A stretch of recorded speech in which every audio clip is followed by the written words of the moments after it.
El primer poema que tenemos es el poema del modernista José Martí, de origen cubano, uno de los grandes exponentes del modernismo e incluso un precursor del modernismo.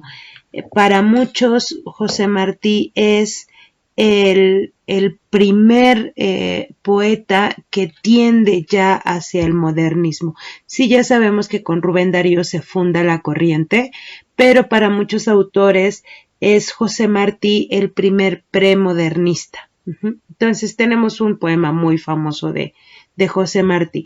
Y de este poema vamos a analizar tres cosas. ¿Cuál es el tema del poema? Es decir, comprender qué dijo. ¿Cuál es la métrica y cuál es la rima? Entonces, vamos a contestar la primera pregunta. ¿Cuál es el tema del poema? Dice: cultivo una rosa blanca en junio como en enero, para el amigo sincero que me da su mano franca. Y para el cruel que me arranca el corazón con que vivo, cardo ni ortiga cultivo, cultivo la rosa blanca. ¿Qué quiso decir el poeta? Primeramente, fíjense que yo estoy intentando leer cómo está escrito el poema, siguiendo los signos de puntuación del poema, y sin hacer el esfuerzo suena bonito. Significa que este poema tiene un ritmo bastante marcado, bastante formal, bien trabajado. Acuérdense que esta musicalidad es una marca del modernismo. Entonces dice: cultivo una rosa blanca en junio como en enero, para el amigo sincero que me da su mano franca. No hay mucho que explicarle. Yo cultivo rosas blancas en junio, en enero, en diciembre, en noviembre. Es decir, ese en junio como en enero significa siempre. Yo cultivo rosas blancas siempre para mi amigo sincero que me ayuda, que me tiende la mano como símbolo de ayuda. Y para el cruel que me arranca el corazón con que vivo, y para estas malas personas que me lastiman, que me hieren en lo más profundo, cardo ni ortiga cultivo. No cultivo cardo y no cultivo ortiga. El cardo y la ortiga son plantas que podríamos llamar mala hierba.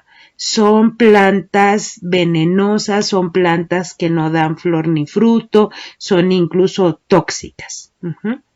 Entonces, y para esta mala persona que es cruel y que me lastima en lo más profundo, no cultivo el cardo y no cultivo la ortiga, cultivo la rosa blanca. Es decir, para mis amigos tengo rosas blancas. Y para la gente que me lastima, para mis enemigos, también cultivo rosas blancas, no cultivo mala hierba contra ellos. Esta idea de cultivar es también la idea de tener los sentimientos. Entonces yo tengo buenos sentimientos para mis amigos, pero para mis enemigos, para la gente que me ha lastimado, no albergo en mi interior malos sentimientos, también albergo los buenos sentimientos. Entonces, ¿cuál es el tema del poema? Pues la importancia, la necesidad de presentar al amigo y al enemigo, al amigo y aquel que te ha lastimado, buenos sentimientos. El no acumular el rencor hacia la gente que nos lastima es innecesario. Veamos entonces ahora las otras dos preguntas que nos hacen.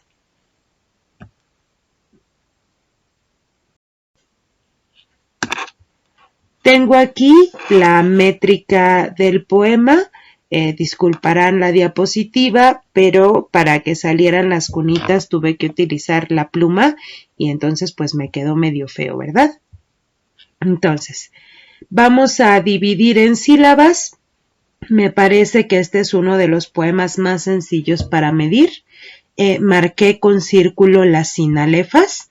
En este caso es importante, veremos otros poemas donde hay ciertas licencias métricas.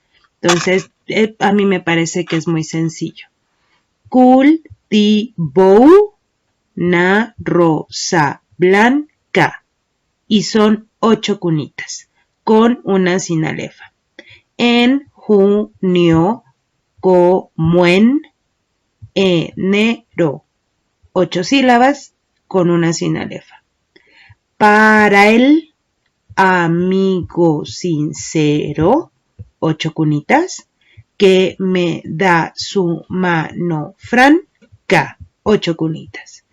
Y para el cruel, que me arranca, 8 cunitas, el corazón con que vivo, 8 cunitas, cardo ni ortiga cultivo, 8, cultivo la rosa blanca, 8 cunitas.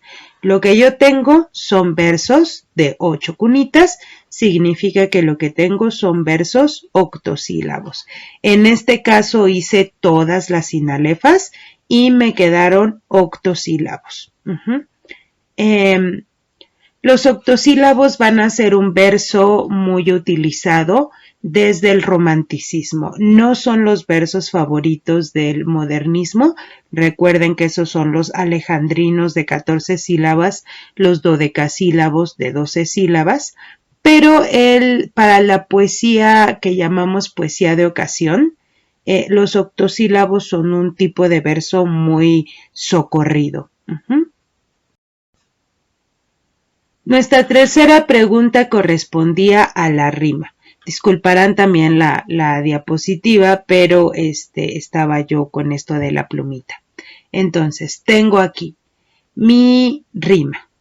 Ya sabemos que la rima se toma a partir de la última vocal tónica de un verso, es decir, voy a tomar la última palabra blanca, voy a pronunciar muy bien blanca y la vocal que se alarga, esa es mi tónica. Y a partir de esa A que yo alargué, anca, tomo mi rima. Enero, a partir de la E. Sincero, a partir de la E. Franca, a partir de la A. Arranca. Vivo, a partir de la I. Cultivo, a partir de la I. Blanca, a partir de la A. Entonces, si me fijo en mis rimas, anca, ero, anca, anca, ivo, anca, me voy a dar cuenta de que son idénticas. Y cuando las rimas son idénticas, cuando tienen las mismas vocales y las mismas consonantes, a esa rima la llamo rima consonante. Entonces, lo que yo tengo es una rima consonante. Ahora voy a rebautizar mis rimas. Recuerden que la primera rima siempre se llama A. Anca ya no se llama anca, anca se va a llamar A. La siguiente rima que aparezca se llamará B y así sucesivamente conforme cambie de rima cambiaré de letra. Anca es A, ero es B y anca vuelve a llamarse A. Anca es A, ivo, ahora cambié de rima, cambio de letra, C, ivo es C y anca otra vez se llama A.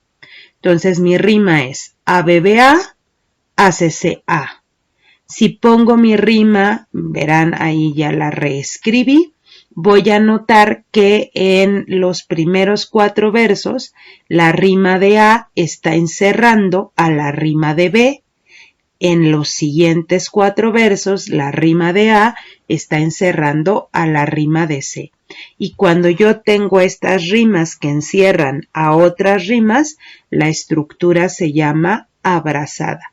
Entonces lo que yo tengo aquí es una rima consonante que va a estar abrazada de 4 en 4, pero va a estar repitiendo una de las rimas, la rima A.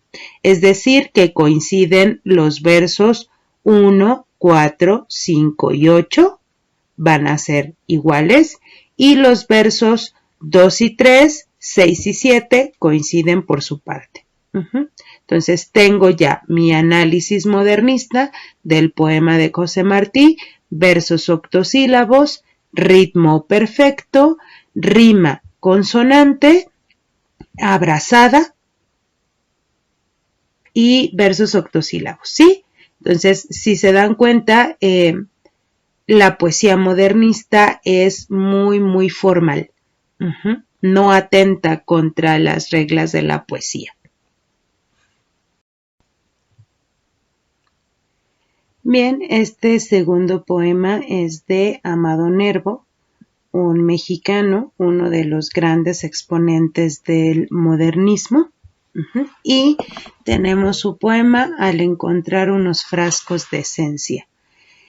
Sobre este poema se nos pide que digamos 3 cosas: cuál es el tema, cuál es la rima y qué elementos del modernismo están presentes. Entonces vamos a ver primero el tema. Para poder contestar el tema tenemos que entender lo que dijo el poeta.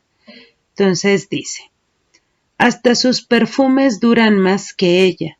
Ved aquí los frascos que apenas usó y que reconstruyen para mí la huella sutil que en la casa dejó.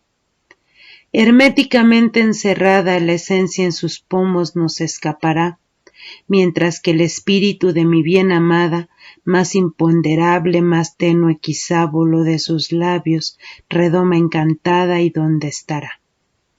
Entonces, otra vez volvemos a leer el poema solo para notar que hay una musicalidad muy particular en este poema. Fíjense la velocidad con la que hay que leer ciertos versos. De hecho, pareciera que uno lee más rápido de lo que en realidad lo lee. Es un tipo de ritmo en particular. Entonces, ese podría ser uno de nuestros elementos del modernismo, ¿verdad? Entonces, dice: hasta sus perfumes duran más que ella, esta exclamación, ¿verdad? Pensemos que los perfumes pues no duran mucho, ¿verdad? Uno deja la botella abierta y se evaporan porque están hechos a base de alcohol. Piensen que uno se pone el perfume a las 8 de la mañana y a las 12 ya no huele a nada, ¿no? Entonces, los perfumes duran poco. ¿Cómo se le llama a lo que dura poco? Se le llama efímero. Entonces, los perfumes, las esencias del perfume son efímeras. Y mira tú, que hasta los perfumes duraron más que ella. Ella no duró casi nada entonces. Ved aquí los frascos que apenas usó. Mira, aquí están los perfumes. Para probar que duraron más que ella no está. Y que reconstruyen para mí la huella sutil que en la casa dejó. Estos perfumes que están aquí me ayudan a reconstruir con sus aromas la huella muy liviana que ella dejó en la casa. Bueno, la dejó en la casa porque ella usaba los perfumes y ahora están aquí los perfumes y son de ella.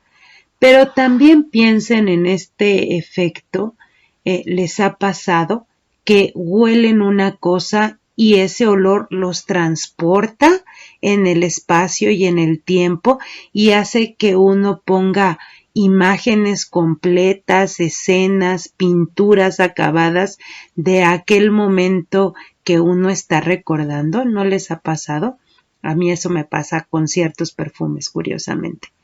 Entonces, cuando decimos que estos perfumes que ella apenas usó me ayudan a mí a reconstruir una huella, está hablando de la huella mental y de la reconstrucción que él hace en su mente a partir del olor de sus perfumes, por muy sutil que sea este aroma.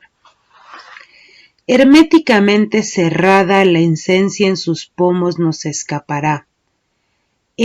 Vamos a cerrar la botella perfectamente cerrada, que no salga nada, eso significa hermético, y la esencia entonces no va a salirse de los frascos. Los pomos es el nombre que se le da a ciertos frascos que justamente sirven para guardar cosas que se evaporan, sirven para guardar licores o perfumes. Mientras que el espíritu de mi bien amada, mientras que el espíritu, el alma, Piensen que el alma, y de ahí viene la palabra espíritu es del griego, significa aliento. Recuerden que el alma es como un vaporcito, ¿verdad? Un suspiro que Dios nos dio. Entonces, mientras que el espíritu de mi bien amada, entendiendo que el espíritu es como el perfume, esta cosa como aromática, este suspiro, más imponderable.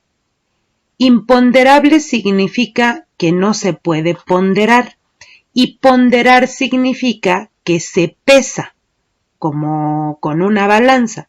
Entonces el espíritu es imponderable porque como es aliento, como es vapor si quieren o olor, pues no se puede pesar, no podemos pesar el aire, ¿verdad? Entonces el espíritu de mi bien amada, que no se puede pesar, más tenue quizá, voló de sus labios. O sea que se murió, ¿no? O sea, su espíritu se salió de sus labios, muy ligero, muy tenue. Es un aliento que no se puede pesar, por eso se le escapó. Redoma encantada. Ojo que sus labios son una redoma encantada. Una redoma es un tipo de vasija, ¿eh? Es una vasija encantada. ¿Dónde estará? Pues ya se murió y no sabemos dónde está. Entonces, mira, hasta sus perfumes duran más que ella. Ve aquí los frascos que apenas usó, y esos aromas me ayudan a reconstruir en la mente los escenarios, los recuerdos, las vivencias que ella vino a dejar en esta casa. La esencia dentro del frasco que está perfectamente cerrado no se va a escapar. El perfume va a quedar ahí y durará para siempre porque está bien cerrado. Pero el espíritu de ella, su alma, que era tan ligero, se escapó de sus labios, murió, de sus labios que son una vasija encantada, y ahora no sé dónde está. ¿Cuál es el tema del poema? Pues podríamos decir que la pérdida de la amada, la muerte del amor, el amor perdido, el amor no correspondido. Ahora piensen que este tipo de temas le pertenecen al romanticismo, por eso decimos que el romanticismo está muy amarrado con el modernismo. El modernismo toma muchos elementos del romanticismo, el sentimentalismo, los motivos, ¿verdad? El amor perdido, la añoranza, la nostalgia, la melancolía, la profunda tristeza, el crepúsculo, el gusto por los atardeceres, por la lluvia. Estas cosas que están en el romanticismo las va a retomar el modernismo. Bien. Me piden ahora que diga cuál es la rima del poema. Otra vez disculparán, lo hice con la plumita, ¿no? Y entonces tomamos la última palabra, buscamos la vocal que suena más. Ella. En este caso, pues toda la palabra es la rima. Usó. Yo le digo a mis alumnos, Dios bendiga los acentos, ¿verdad? Ya sabemos con el acento cuál es la vocal tónica, y en este caso esa vocal tónica constituye mi única rima. Huella, ella, dejó, o. Encerrada, hada, escapará, a. Dios bendiga los acentos. Amada, hada, quizá, a. Encantada, hada, estará, a. Dios bendiga los acentos. Entonces, si me fijo, ella, o, hada, a, son idénticas. Cuando las rimas son idénticas, cuando puedo formar parejitas idénticas, lo que tengo es una rima consonante. Y si yo saco mi esquema, AB, en la primera estrofa, CD, en la segunda estrofa, me voy a dar cuenta de que se están alternando las rimas, y cuando tengo esta alternancia de rimas, lo que tengo es una rima entrecruzada. Entonces tengo aquí rima consonante entrecruzada.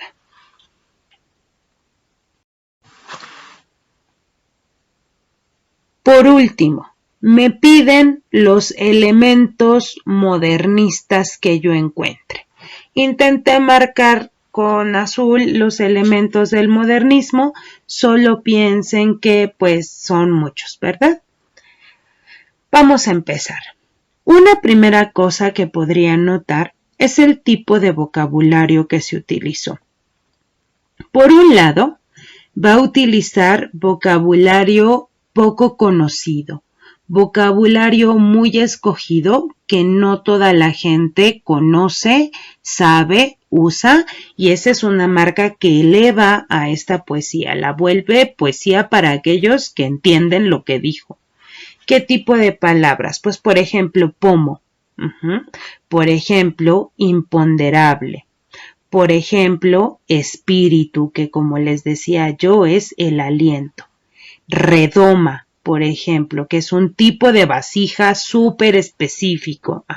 Incluso la palabra redoma es una palabra rara. Por otro lado, tenemos el uso de un vocabulario que no es que sea muy culto, elevado y refinado, sino más bien que nos acerca al ámbito de la sutileza, la sublimidad, el refinamiento.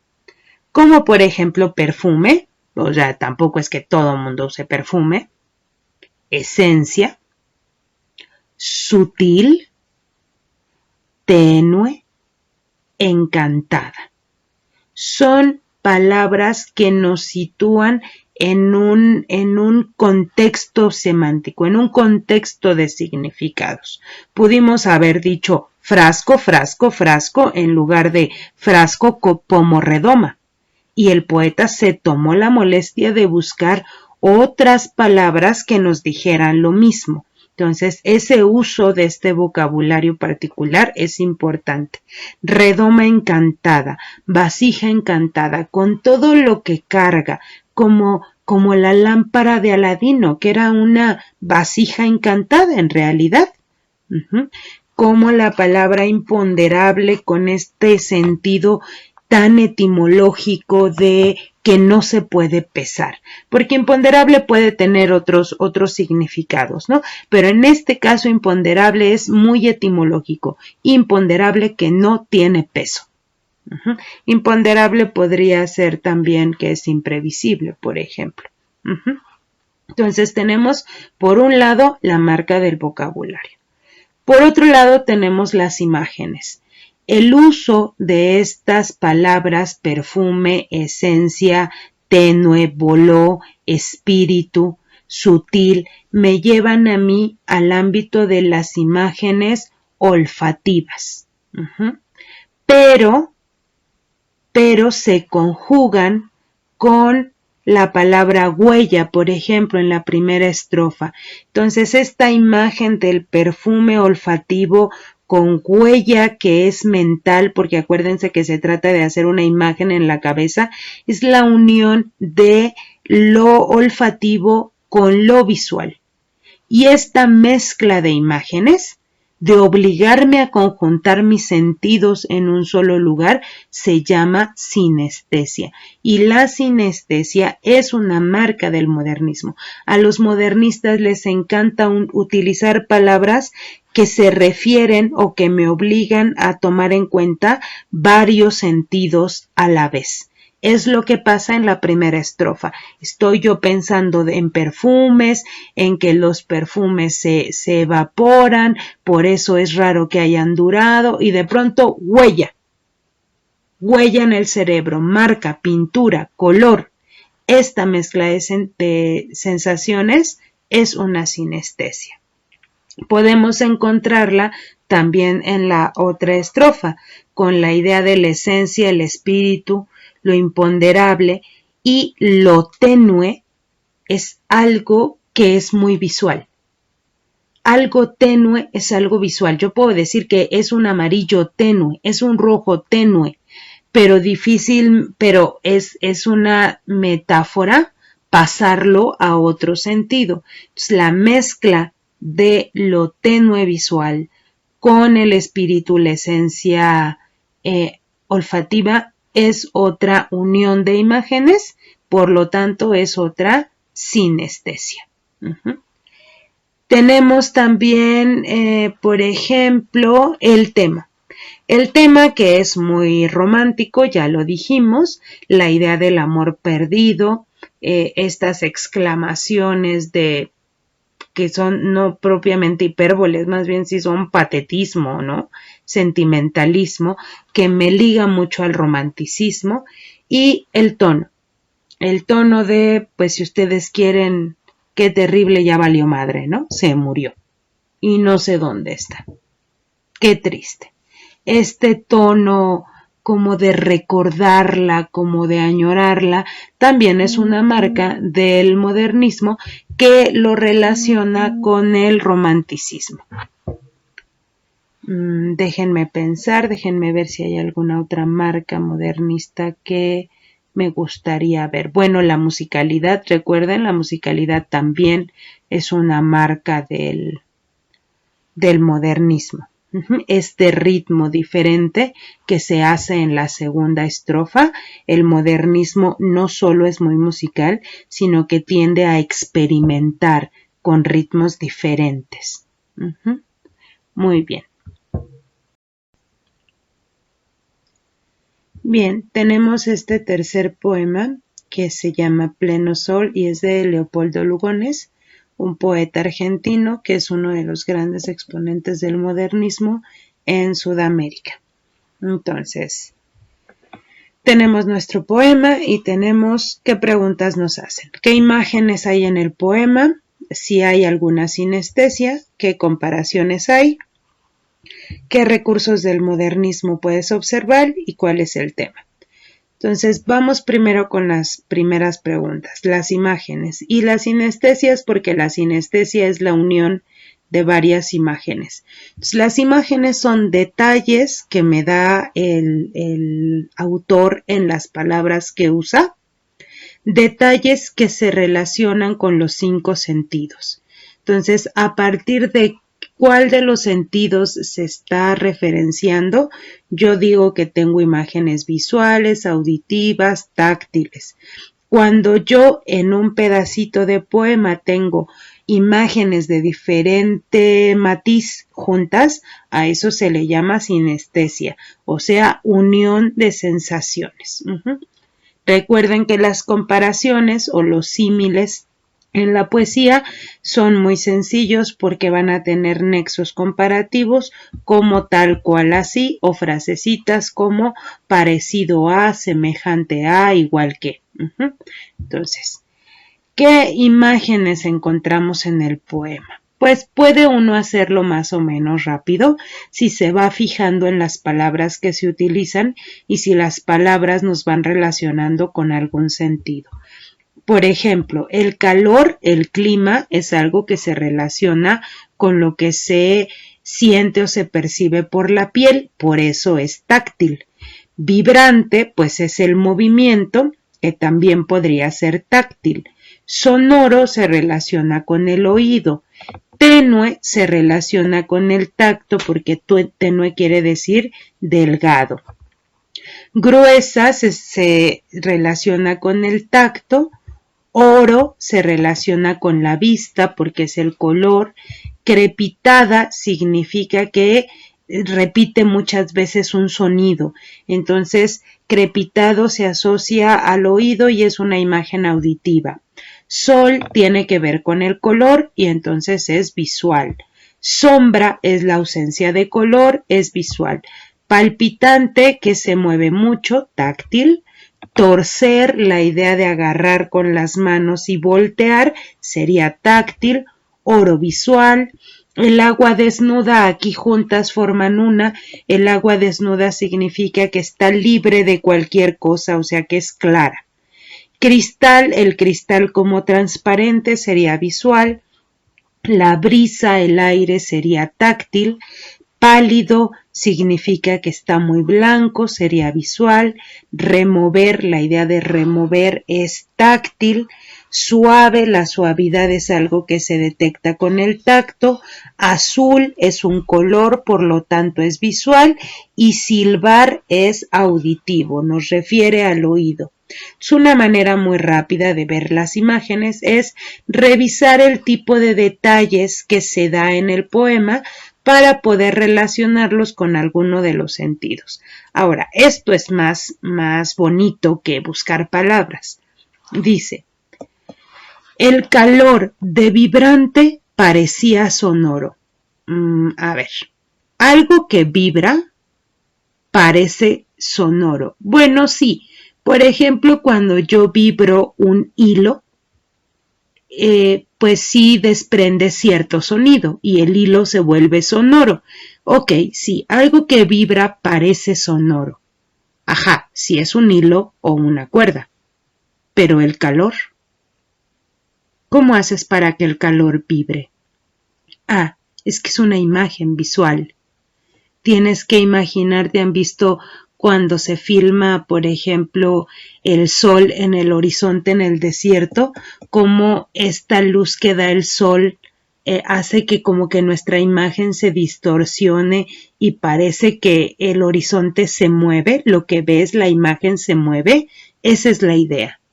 Hace sol y ese sol de tanto que vibra, pues cuando uno lo mira fijamente, de tanto que vibra, hasta pensaría yo que genera ruido. La idea del calor era táctil, vibrante era táctil, sonoro es auditivo. Pero calor vibrante es visual. Tienes la mezcla de 3 imágenes diferentes, por eso es una sinestesia.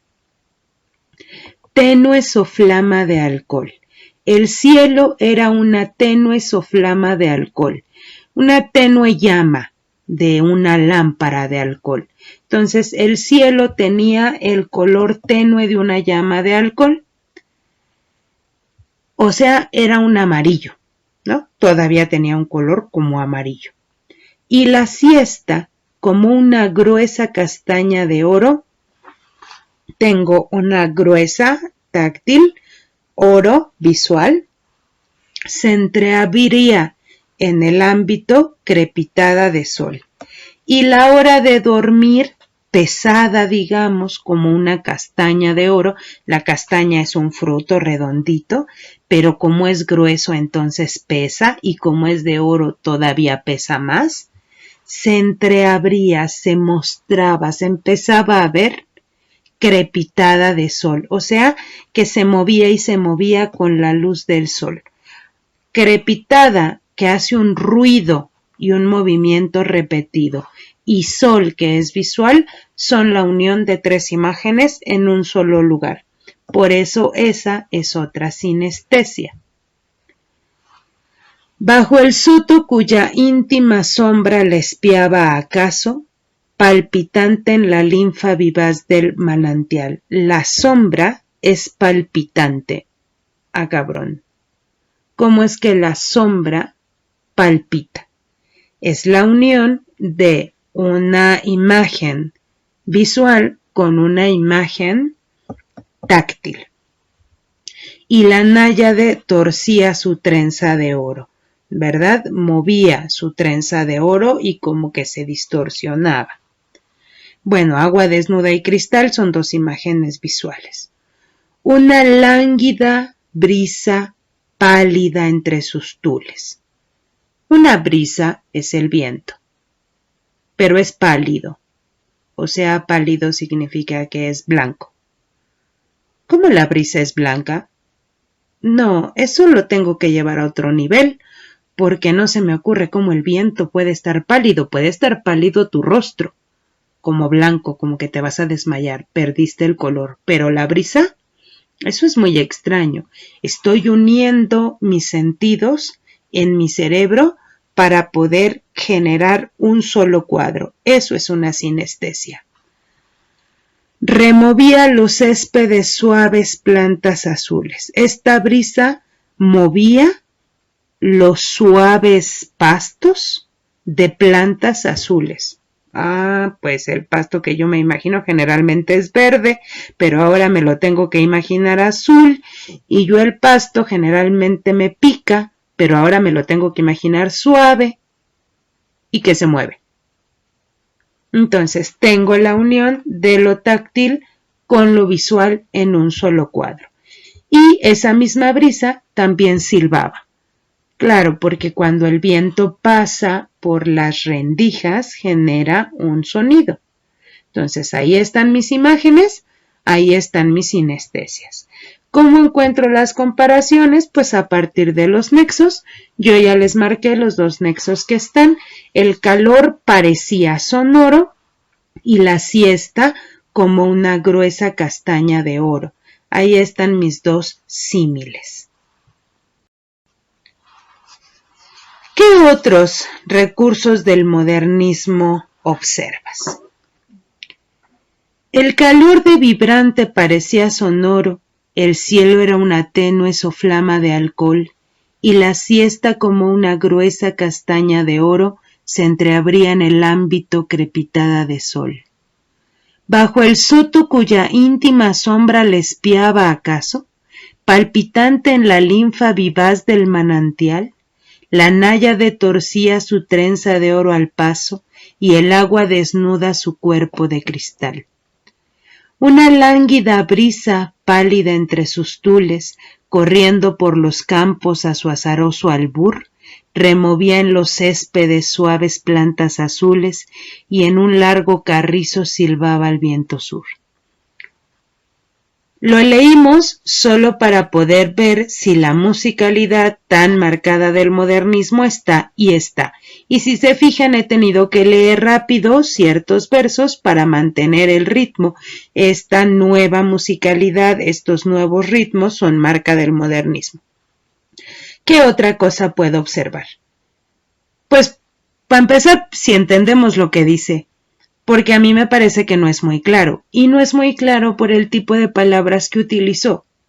Soflama significa llama. Ámbito significa ambiente. Crepitada significa que genera un ruido repetido. El soto es una parte donde hay muchos árboles, como un bosquecito. La linfa es el agua. El manantial es el río. La náyade es una figura mitológica griega que son unas jovencitas que viven justamente en los ríos y en los bosques. Tengo, por ejemplo, muchas veces el oro como una marca del modernismo. Recuerden el uso de o la referencia a los metales y las piedras preciosas. Lánguida significa débil. Albur significa suerte. El tul es un tipo de tela. Entonces, tengo un vocabulario raro. O sea, un vocabulario culto, refinado, desconocido para la gran mayoría de las personas. Esa es una marca del modernismo. 2. Está hablando de una náyade. ¿Qué dice de la náyade? Fíjense lo que dice. Voy a explicar muy rápido lo que dice. Dice, el calor vibraba mucho, tanto que hasta parecía sonar.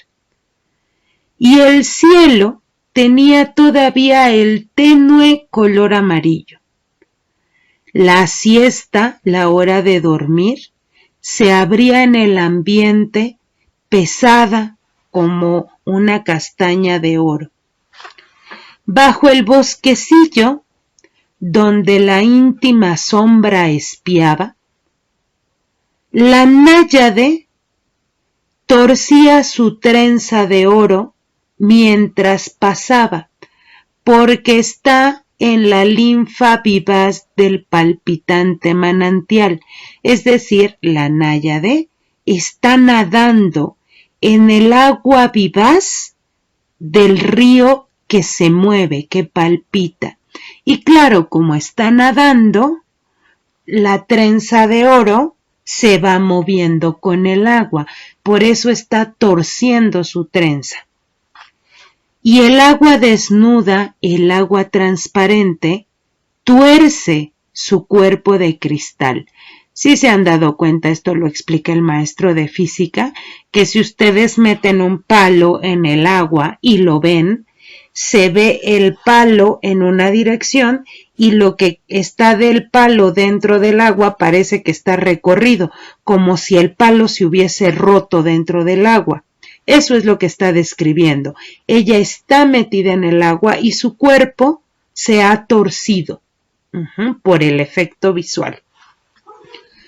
Un aire débil, pálido, pasa corriendo por los campos sin saber a dónde, en su azaroso albur, en su suerte que nadie sabe cómo pa' dónde va. Esta brisa removía el pasto suave, azul, y silbaba al viento cuando pasaba por el largo carrizo. El carrizo es esta planta como la caña cuando está hueca, que es la que cortan y con eso hacen las flautitas. Entonces, el tema es totalmente modernismo. La referencia a la náyade y lo que está mostrando es única y exclusivamente, y ese es el tema, a la náyade nadando en el ocaso. El ocaso es otro elemento modernista, el gusto por esta hora del día. A una náyade que se está bañando en el manantial. Ahora, fíjense qué tan cuidado está su vocabulario. El soto, el agua vivaz del palpitante manantial. Bueno, eso nadie lo dice, nadie. Ni borracho yo creo que se le ocurre a uno esta selección tan particular de palabras. Por eso el modernismo es una corriente muy elevada, muy refinada, cuyos autores están en constante estudio del vocabulario. Sí se notan todas estas marcas. Bueno, espero que sí. Yo me emociono porque mi corriente favorita es justamente el modernismo.